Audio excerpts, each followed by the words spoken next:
look at my song Knife Edge. I'll put a link to the original track down in the description below, in case you're unfamiliar with it.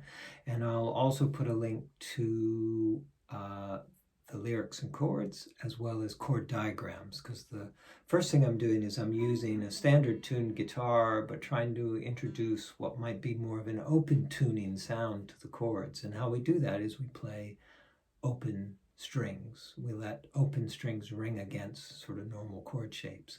And that means the chords have kind of obtuse names, but it still is just, they're just pretty sounding chords. Just think of all those lush chords, and all they are open strings ringing against normal chord tones.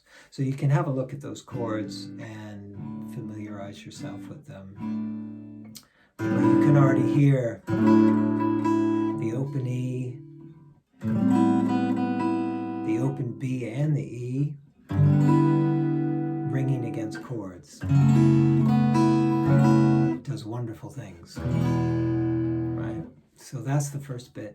But the main thing is really the rhythm, and that's there's a little variation in what I'm doing, as you just heard me do when I was playing through the tune. But the main thing is that on beats 2 and 4, we're tapping the strings. So we're almost acting like we're a snare drum, and that we're hitting beats 2 and 4. So there's a constant tap of like a rim shot on a drum. And then everything else we're doing is happening on beats 1 and 3. And there is a little variety to what I'm doing on beats 1 and 3, but it follows a fairly simple pattern. And the first pattern is on beat 1.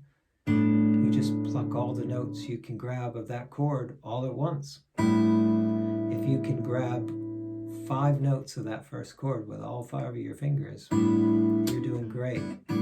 If you can only get 3 or 2, whatever, the main thing is on beats 2 and 4, we're tapping.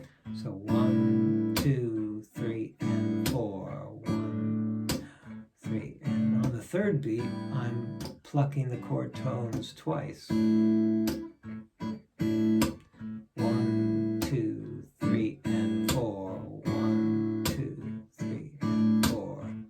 So that's one pattern, and you can play that throughout and it works fine. But the other thing that we can do is we can do what's called a backward, it's called a rake, but it's like a backward sort of arpeggio down the chord. So I'm letting my first finger come back across the strings, and I'm letting my thumb hit the low string, so it sounds like this.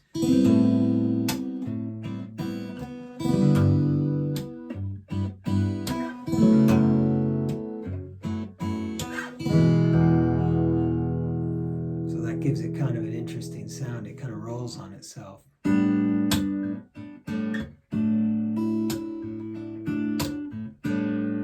The last thing that you can do is on beat 3. Instead of doing like a double pull on beat 3, you could pluck the top 2 strings, where whatever notes happen to be there.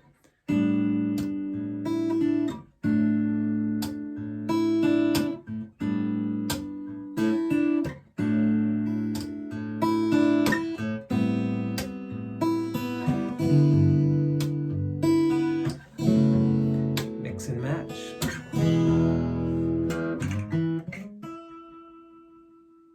And that's a quick look at Knife Edge.